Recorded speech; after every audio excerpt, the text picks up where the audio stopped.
This is Jeff Dumbarello, broker of Steelbridge Realty, here to talk about the 2014 Lee County, Florida residential market in review. Disclosure, this is my work done for me and shared with you. The data came from multiple sources. Those sources are the Lee County Clerk of the Court, the City of Cape Coral, the U.S. Census, and the MLS data. About us, we're a licensed real estate brokerage. We use cutting-edge marketing techniques to offer solutions in today's challenging environment. Our group of professionals have decades of experience.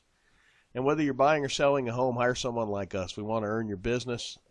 We invite you to contact us. We will be happy to assist you with this important transaction. 5 things you need to know that happened in 2014.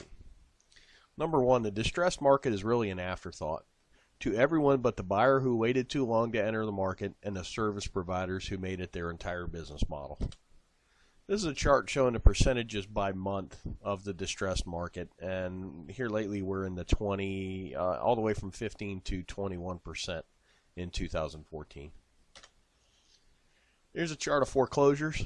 I made this chart last January, and I was pretty sure we had assumed the new normal status. This is the chart from this year, and we have definitely assumed the new normal status of foreclosures, which is essentially about 125 to 300. Here's the entire foreclosure trend for perspective. This was the second bump. I think a lot of people thought it was going to resemble this as another second wave. Supplying new inventory is one of the market's biggest challenges. Rising prices will induce some sellers to trade out. But then you got to question where you're going to go if you sold your home, and remember you're going to have to buy into the same market. And if you're an investor, you got to ask yourself, what are you going to do with the money? New construction is the answer to the inventory problem. Here's a couple things to think about. The appraisals will hold prices in check for a little bit until the channel's a little better defined. We're seeing that in our day-to-day business now. Interest rates are still very low, which makes homes affordable. We're really in the market missing an entire vintage of about 2008 through 2013. Land is still historically cheap for now, and here's some perspective on the land prices. This is all lots, all lot types in Cape Coral, average and median price. When you're looking at the last cycle, you really don't get what's going on in this cycle. So when I take the shorter view of just this cycle, the Cape lot market is recovering pretty well. The market is stabilizing in relation to the bubbles of activity. We do bubble charts here to kind of let everybody know where most of the people are looking in the market. Last year's bubble chart, this is from when 2013 versus 2012. There's a very clear shift in the market as it shifted over. When I did 13 versus 14, there really isn't that much of a difference. The market's pretty much stabilized with, we're missing some cheaper homes in the $70,000 price range, but we're selling more 170,000 all the way up into the millions. This chart's a neat chart. It shows the last cycle and this cycle by pricing. The red line being the last cycle, the blue line being the current cycle. And you can see that we mimicked the last cycle for a while, and then you're starting to see 04 and 05 in the last cycle pulled wildly away to where we're just getting slight price increases, but not like we did before. And this is really a function of the banks aren't giving out crazy loans. There's no stated income, no stated asset loans. So this is a sustainable market that's actually driven by sensible leverage. Some perspective, we operate in a seasonal and a cyclical market. The seasonality is really determined by our weather. Up north, when it's warmer, is when they're busier in the real estate market. Here, when it's a little cooler, is when we're busier in the real estate market. The cyclical part of our market is governed by demographics, and we're going to talk about something seasonal pricing bumps as well. Right now, we're in a sustainable boom. MIM is money in motion. It's every dollar that flowed through. This is actually dollars sold by realtors. And we had an 8.7 increase in the actual volume in the market. The amount of transactions went up 1.1%. The median is actually rising faster than the average, which shows the bottom of the market is coming up faster than the market itself is correcting. The percentage of bank-owned properties jumped up slightly from 13.6 to 15.05, where short sales really fell off the map. They were 8% of the market in 13, and they're only 3% of the market in 14. And another neat thing to look at, cash sales in 2013, 60.7% were cash in 2013. In 2014, 57%. So you had a decent price increase, and it really wasn't funded by leverage. And to give you a perspective, about 25-30% of the sales in the state of Florida are cash. So we're almost working at twice the cash sales percentage of the state of Florida. Money in motion is a key indicator. As long as the market continues to grow, that's a really good thing. The median's rising higher than the average. We talked about that. We also talked about the cash sales percentage.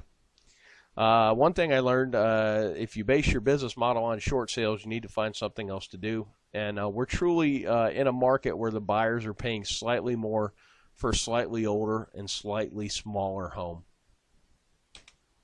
Market specifics. Two asset classes that really jumped out to me are townhouses and manufactured homes are actually growing. By property types, what's interesting to me is the manufactured homes are up 20% in sales counts, as are the townhouses. And when you look at the price increases, they're probably some of the lowest price increases, and that's the market seeking a good quality buy, basically. The single-family homes are up 7%. They just about mimic the market as a whole. A few thoughts on the jump in mobile homes and townhomes. Mobile homes have both a lower cost of entry and a lower cost to keep, and the blue-collar retirees from up north love them because they really only need them for 3 or 4 months of the year because they're still home doing stuff and walleye fishing and playing with the grandkids. But it's a nice, affordable home to get out of the cold weather. Townhouses kind of represent the same if you're adverse to a mobile home purchase. And really and truly, we found within the market that as the site-built homes hit a certain number, the manufactured homes take off, and it's about 3 to 1. So if a site-built home was trading for $300,000, the manufactured homes at $100,000 represent a lot of value to a retiree buyer. This is kind of what happened by city. 2014, what happened by city. And just a year-over-year difference. Punta Gorda's really burnt store, up 15%. That's pretty good. Lehigh Acres up 13%. And when I look down, Captiva's up 27%, which is pretty impressive. Things to watch in 2015. Essentially, you've got a seesaw in the market now with resale homes on one side of the seesaw and new construction on the other. And they're going to trade back and forth. As the new construction takes a leg up, then the resale become attractive, and then vice versa. I'm seeing sometimes in the market where for a 10% increase in price, you can get a brand new home versus a 9-year-old home. That's kind of a no-brainer. Inventory is the key. Whoever can bring some inventory to market is going to make some money. And this applies to both the retail and the investment segment of the market. This is single-family permits in Cape Coral. When you look at the totality of the last cycle, you really don't get that excited about what's going on now. But when I take out the last cycle, it shows you there's some pretty good permit growth. Projection of retirees. We take this from the census, and if you were born 62 years ago, there's a likely chance you're going to retire, and this is in the millions by how many there are. This is actually the 62-year-olds against our sales counts. It's a pretty good correlation. And then 66 is kind of the official retirement age. And it doesn't quite resemble as much the 62, our sales patterns, and I think the 62 more kind of takes in early retirees. One last thing, this is a long chart average price of the whole market. This little blip right here was when the banks really let it loose and just basically gave out free money. And that's kind of what we're looking for now is everybody's looking for when this time is coming back, and it's really going to be tied to leverage. We were in a boom, which is what we're in now as the market went up to here. And then when the banks went crazy, and you also had Hurricane Charlie in here, which took a little inventory and dumped some insurance money into the market, which kind of overheated it a little more. But this was based on easy money and basically turned into a mania. And that's kind of what you got to watch for now is loan programs. If you have any thoughts or questions, why don't you give us a call at the office at 239-694-3300, and my extension is 102. And you can always, if you're watching this video, click the link below the video and fill the form out, and we will be in touch with you. Thanks for watching, and make it a great day.